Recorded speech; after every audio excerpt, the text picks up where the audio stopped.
வீட்டில் எல்லாருமே இருக்காங்க. பாக்கியா, ராமூர்த்தி எல்லாருமே இருக்காங்க. அப்போ செல்வி வராங்க. கையில் அப்படியே ஒரு மாதிரி கட்டு போட்டு வராங்க. என்ன ஆச்சு அப்படின்னு சொல்லிட்டு கேட்குறாங்க. இல்லை, வழுக்கி விழுந்துட்டேன், அதனால தான் இதை போட்டிருக்கேன் அப்படின்னு சொல்கிறாங்க. என்னது, வழுக்கி விழுந்துட்டியா? உண்மையை சொல்லுக்கா, வழுக்கி விழுந்துட்டியா இல்லை அவர் அடிச்சிட்டாரா அப்படின்னு சொல்லிட்டு செடியன் கேட்குறாரு. இல்லை இல்லை, அவர்லாம் என்னை அடிக்கல, நான் தான் விழுந்துட்டேன் அப்படின்னு சொல்கிறாங்க. அதை கேட்டோன்னே ஈஸ்வரி எல்லாருமே கேட்குறாங்க. என்ன இப்படி வந்திருக்க, இனிமேல் எப்படி வேலை செய்வேன் அப்படின்னு சொல்லிட்டு. ஆமாம், என்னால் வீட்டில் இருக்க முடியல, இது சரியாக இன்னும் 2 வாரம் ஆகுமா அப்படின்னு டாக்டர் சொல்கிறாரு. செல்வி சொல்கிறாங்க. இல்லை, அக்கா கூட சும்மாவாவது ஏதாவது ஹெல்ப் பண்ணலான்றதுக்காக வந்திருக்கேன் அப்படின்னு சொல்கிறாங்க செல்வி. சரி சரி அப்படின்னு சொல்கிறாங்க. நான் போய் வாட்டர் பாட்டில் தண்ணி பிடிக்கிறேன் அப்படின்னு சொல்லிட்டு ஈஸ்வரி போகிறாங்க. கொடுங்க அத்தை, நான் பிடிச்சி தரேன் அப்படின்னு சொல்லிட்டு பாக்கியா சொல்கிறாங்க. அதெல்லாம் எனக்கு எதுவுமே வேண்டாம்மா, நான் தனியாகவே எல்லாமே பண்ணிக்கிறேன், சரியா? நீ போகணும், ரெஸ்டாரண்ட் வைக்கணும், நிறைய வேலை இருக்குது உனக்கு, போ. நீ பழைய பாக்கியாவாக இருந்தால் கண்டிப்பாக நான் எல்லாமே செய்ய சொல்வேன். நீ இப்போ புது பாக்கியா, யாரை பற்றியுமே கவலைப்படாத பாக்கியா அப்படின்னு சொல்கிறாங்க ஈஸ்வரி. என்ன ஈஸ்வரி, ஏதாவது ஒன்று பேசிகிட்டே இருக்க அப்படின்னு சொல்லிட்டு ராமூர்த்தி சொல்கிறாரு. ஆமாம், செழியனுக்கு நான் நல்லது நினைக்கிறேன்னு குழந்தைய தூக்கிட்டு போனால் இவங்க எல்லாரும் சேர்ந்து கெடுத்து விட்டுட்டாங்க. இப்போ இவன் பார் தனியாக இருக்கான், பாவம். செடியை பற்றி ஏதாவது யோசிச்சு பார்க்குறியா நீ அப்படின்னு சொல்லிட்டு பாக்கியாவை கேட்குறாங்க. இல்லை அத்தை, கண்டிப்பாக நான் யோசிச்சுட்டு தான் இருக்கேன். நான் ஜெனிக்கிட்டேருந்து ஃபோன் பண்ணி பேசிக்கிட்டு தான் இருக்கேன். அங்கே குழந்தைக்கு பேரெல்லாம் எதுவுமே வைக்கலை அப்படின்னு சொல்கிறாங்க. அப்படியா அப்படின்னு சொல்லிட்டு ஈஸ்வரி சொல்லிட்டு ரொம்ப கோவமாக உள்ளே போகிறாங்க. அம்மா, உண்மையாவா சொல்கிற, பேரெலாம் எதுவுமே குழந்தைக்கு வைக்கலையா அப்படின்னு சொல்லிட்டு செடியன் கேட்குறாரு. ஆமாடா, எதுவுமே வைக்கல. ஜெனி தான் சொன்னாங்க, எதுவும் பண்ண மாட்டாங்க, சரியா? கண்டிப்பாக குழந்தை ஜெனி 2 பேரும் அவங்க அம்மா அப்பா கூட்டிகிட்டு வந்து இங்கே விட்டுட்டு போவாங்க அப்படின்னு பாக்கியா சொல்கிறாங்க. அதை கேட்டோன்னே செடியன் பயங்கரமாக சந்தோஷப்படுறாரு. கோபி போயிட்டு ஹோட்டலில் இருக்காரு. காஃபி ஆர்டர் பண்ணி குடிச்சிட்ருக்காரு. ஐயோ கடவுளே, இப்படியே காஃபி குடிச்சிட்டு இன்றைக்கி டைமை ஓட்டிகிட்டு போகணும் அப்படின்னு சொல்லிட்டு இருக்காரு. அதுக்குள்ளே கரெக்டாக ராதிகா ஃபோன் பண்ணுறாங்க. எங்கே இருக்கீங்க கோபி? இங்கே தான் இருக்கேன், ஆஃபீஸில் தான் இருக்கேன் அப்படின்னு சொல்லிட்டாரு. அப்படியா, இன்னும் ஒரு 5 மினிட்ஸில் உங்களோட ஆஃபீஸ்க்கு நான் வந்துடுவேன் அப்படின்னு ராதிகா சொல்கிறாங்க. ஏன் பேபி, ஏன் ஏன் ஏன் எதுக்காக? ஏன் கோபி இவ்வளோ டென்ஷன் ஆகுறீங்க? நான் வரேன் அவங்க பார்க்கறதுக்காக தான் அப்படின்னு சொல்கிறாங்க.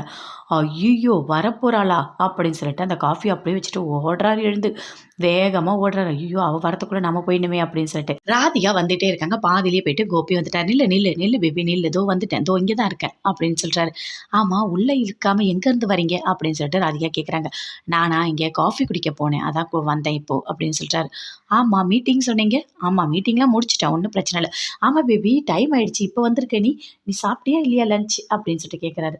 கோபி, நான் லஞ்சு சாப்பிட்றத விடுங்க, நீங்கள் எதுக்காக ஆஃபீஸ் என்னை கூட்டிகிட்டு போக மாட்டேங்க? ஆஃபீஸை பற்றி பேசினாலே டென்ஷன் ஆகுறீங்க அப்படின்னு சொல்லிட்டு ராதிகா கேட்குறாங்க. அதெல்லாம் ஒன்றும் இல்லை பேபி, வா நீ சாப்பிட்லாம் வா அப்படின்னு சொல்லிட்டு ஹோட்டலுக்கு கூட்டிகிட்டு போகிறாரு. கூட்டிகிட்டு போயிட்டு இங்கே உட்காரு, நீ மெனுவை பாரு அப்படின்னு சொல்லிட்டு இருக்காரு. அதுக்குள்ளே அங்கே சாப்பாடு பரிமாறவங்க வந்து சொல்கிறாங்க. இப்போ தானே சார் நீங்கள் வந்துட்டு போனீங்க, காஃபி குடிச்சிங்க, டெய்லி அடிக்கடிக்க வருவீங்கல்ல அப்படின்னு சொல்கிறாரு. அதை பார்க்குறாங்க ராதிகா. பார்த்தோன்னே பயங்கரமாக டென்ஷன் ஆகுறாங்க. அப்போது கோபி ஆமாம் ஆமாம் அப்படின்னு சொல்கிறாரு. கிட்ட போயிட்டு திட்டுறாரு. எதுக்கு உன்னை இதெல்லாம் சொல்ல சொன்னாங்க? உன் வேலை என்ன? சாப்பாடு போடுறியா, அதை மட்டும்தான் நீ செய்யணும், தேவையில்லாதெல்லாம் நீ பேசிகிட்டு இருக்கக்கூடாது அப்படின்னு சொல்லிட்டு கையை நீட்டி பயங்கரமாக திட்டுறாரு. இங்கேருந்து ராதிகா பார்க்குறாங்க. என்ன என்ன கோப்பி அங்கே பேசிகிட்டு இருக்கீங்க அப்படின்னு சொல்லிட்டு கேட்குறாங்க. இல்லை இல்லை, அதெல்லாம் ஒன்றும் இல்லை, நாங்கள் கேஷுவலாக தான் பேசிகிட்டு இருக்கோம், எப்போவுமே நான் வருவேன்ல, தெரிஞ்ச பையன்தான் அப்படின்னு கோப்பி சொல்கிறாரு. சரி பேபி, நீ என்ன சாப்பிட்ற, லஞ்ச் ஓகேவா, ஆர்டர் பண்ணியாச்சு, நீ சாப்பிடு அப்படின்னு சொல்லிட்டு சாப்பிட சொல்கிறாரு. நல்லா சாப்பிட்றாங்க. சாப்பிட்டு முடிச்சுட்டு சரி வா பேபி போகலாம் அப்படின்னு சொல்லிட்டு கூட்டிகிட்டு போகிறாரு. கூட்டிகிட்டு போனோடனே சரி, நான் உன்னோட கார் எங்கே இருக்கா அங்கேயே நான் விட்டுறேன். ஏன் கோபி, உன்னோட ஆஃபீஸ்க்கு போயிட்டு போனால் என்ன, எதுக்காக இப்படி பண்ணுறீங்க? அதெல்லாம் ஒன்றும் இல்லை, நீ போ, உனக்கு டைம் ஆகுது, எனக்கும் வேலை இருக்குது, நீ போ அப்படின்னு சொல்லிட்டு காரு வரைக்கும் கொண்டு போய் விடுறாரு. விட்டுட்டு அங்கேருந்து கிளம்பிட்டார். அப்பாடா தப்பிச்சேன், இவக்கிட்ட மாட்டினா அவ்வளோதான் போல இருக்குது அப்படின்னு சொல்லிட்டு பயங்கரமாக டென்ஷனாக போயிட்டுருக்காரு. ராதிகா காரில் ஏறவே இல்லை. கோபி போயிட்டுன்னு திரும்பி பார்க்குறாங்க.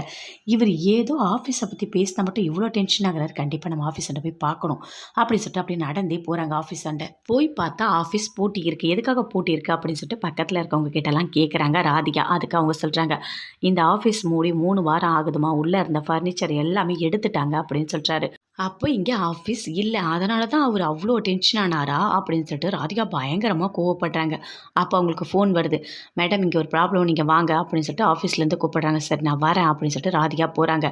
போகும்போது யோசிக்கிறாங்க, அவ்வளோ கோவம் வருது, அப்போ எத்தனை வாட்டி நம்ம ஆஃபீஸ் போகலையான்னு கேட்டால் கோபிக்கு ஏன் அவ்வளோ கோவம் வந்தது, இதுதான் காரணமா அப்படின்னு சொல்லிட்டு யோசிச்சுட்டு போகிறாங்க. கோபிக்கு ஃபோன் பண்ணுறாங்க. அட்டன் பண்ணி பேசுகிறாரு. என்ன பேபி, நீ போயிட்டு ஆஃபீஸ்க்கு? நானும் ஆஃபீஸ்க்கு வந்துட்டேன் அப்படின்னு சொல்லிட்டாரு. நான் வந்துட்டேன் கோபி, ஒன்றும் ப்ராப்ளம் இல்லை, நான் நல்லா வந்துட்டேன், நீங்கள் உங்கள் வேலையை பாருங்கள் அப்படின்னு சொல்லிட்டு பயங்கர கோவமா வீட்டுக்கு வராங்க. வந்தவுனே எல்லாரும் பார்க்குறாங்க.